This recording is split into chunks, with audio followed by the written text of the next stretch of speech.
হ্যাঁ সিরাজগঞ্জ। হ্যাঁ এটা বড় বড় হয়ে গেছে ওই যে লোকটা খারাপ আছে না হ্যাঁ হ্যাঁ হ্যাঁ ওই ওই ওই যে কৃষক হ্যাঁ।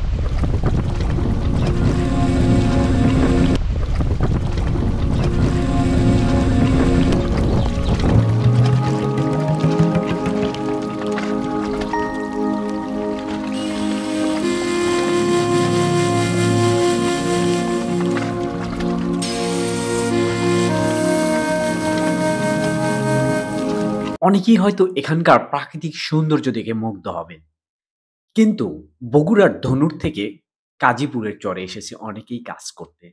কেউ বা এসেছে নিজ জমিতে কাজ করতে, কেউ বা অন্যর জমিতে কাজ করতে। দিন শেষে কাজ করে তারা তাদের নিরে ফিরছে। দর্শক বন্ধু, এখানকার প্রাকৃতিক সৌন্দর্য সত্যিই ভালো লাগার মতো, মুগ্ধ হওয়ার মতো। আজকে মূলত আমি গাজীপুরের শ্রীপুর নামে একটি গ্রামে যাচ্ছি, একটা চর যার অধিকাংশই ভেঙে গিয়েছে। সেই চরেই আমার আজকে আগমন, আর সেদিকেই ধাবিত হচ্ছি। এই চরের মানুষের জীবন কাহিনী আজকে আমি তুলে ধরবো।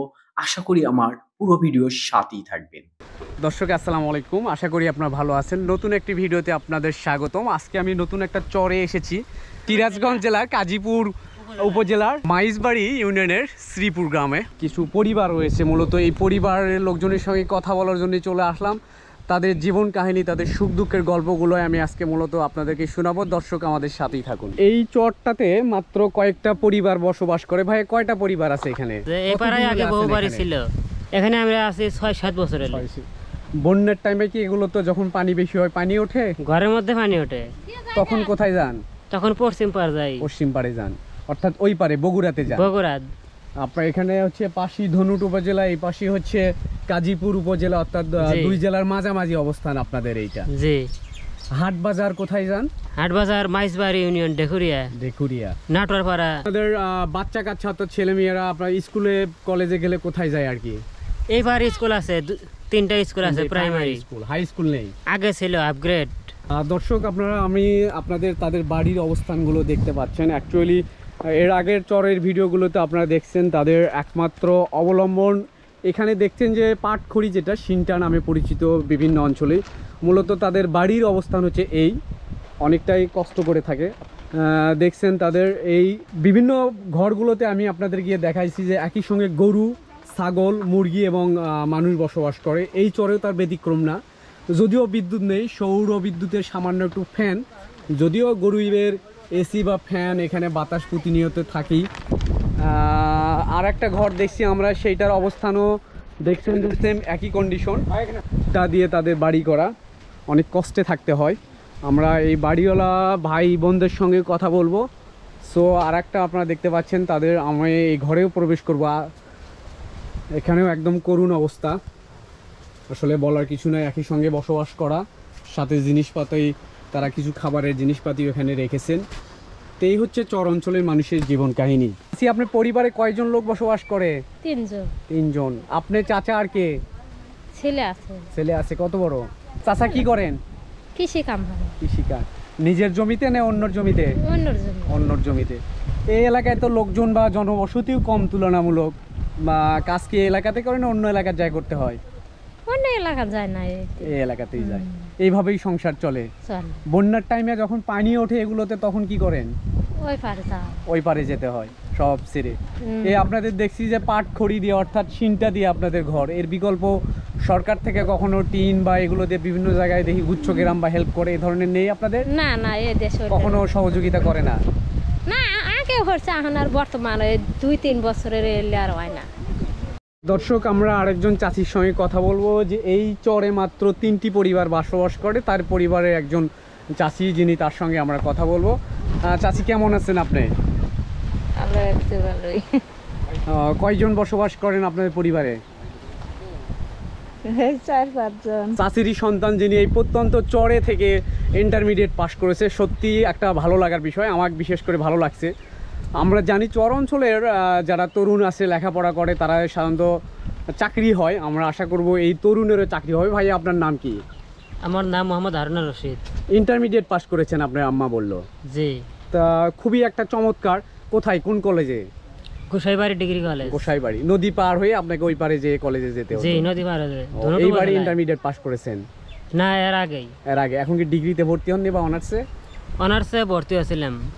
কোথায়? Gosaibari degree college. আচ্ছা, পড়াশোনার ক্ষেত্রে যে আপনার অবস্ট্রাগল মানে বাধাগুলো, যে সমস্যার কি সমস্যার সম্মুখীন হয়েছেন এই প্রত্যন্ত চরের মধ্যে থেকে? আপনাকে এসএসসি পাস করতে হয়েছে, ইন্টারমিডিয়েট পাস করতে হয়েছে, অনেক রকমের বাধা আছে, যাওয়া আসার সমস্যা, আর্থিক সমস্যা। এক্ষেত্রে সরকার থেকে বা বেসরকারি সংস্থা আপনাকে আর্থিকভাবে কখনো যে এত কষ্ট করে পড়াশোনা করছেন হেল্প করেননি? না, আমি কোনোভাবে সাহায্য পাইনি। কখনো সাহায্য পাননি। ঠিক আছে, আপনার জন্য শুভকামনা রইল। ইন্টারমিডিয়েট পাস যেহেতু করেছেন, এখন ডিগ্রি বা অনার্স ভর্তি হয়ে নিজের পরিবারের জন্য, কারণ অত্যন্ত কষ্ট করে এখানে বড় হয়েছেন, লালন পালন হয়েছেন, ভালো কিছু করবেন, এটাই আমার কামনা আর কি।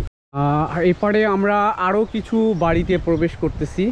সো দর্শক, এই প্রত্যন্ত চরের মধ্যে আসলে অনেকটা কষ্টসাধ্য বিষয়, যারা অনেক কষ্টে দিন যাপন করেন। এই বাড়িতে অবশ্য কোনো পরিবার দেখতেছি না, জাস্ট এই হচ্ছে নাই, যেহেতু পরিবার নাই সো যাওয়া পসিবল না।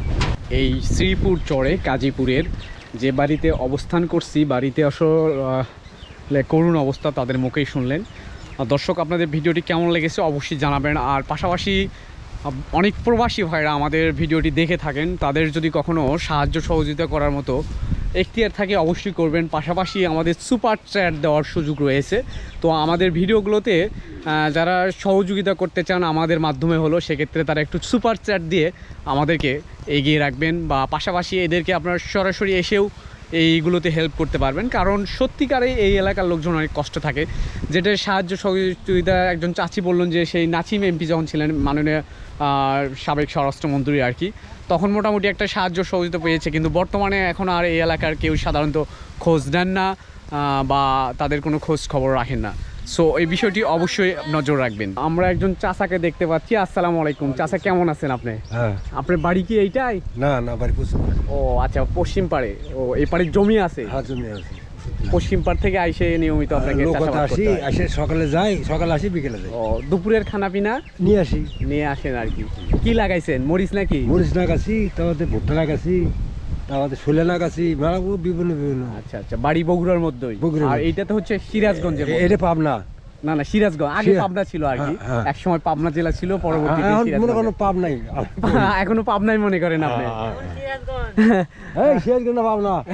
আপনার কত শতক জমি আছে বা কত বিঘা জমি আছে এখানে? আছে এমনি মনে করে, জমি তো নষ্ট আছে তো, এখন মনে করে 30-40 বিঘা জমি আছে। মাশাআল্লাহ, আপনি তো দেখি বিরাট ধনী লোক একেবারে।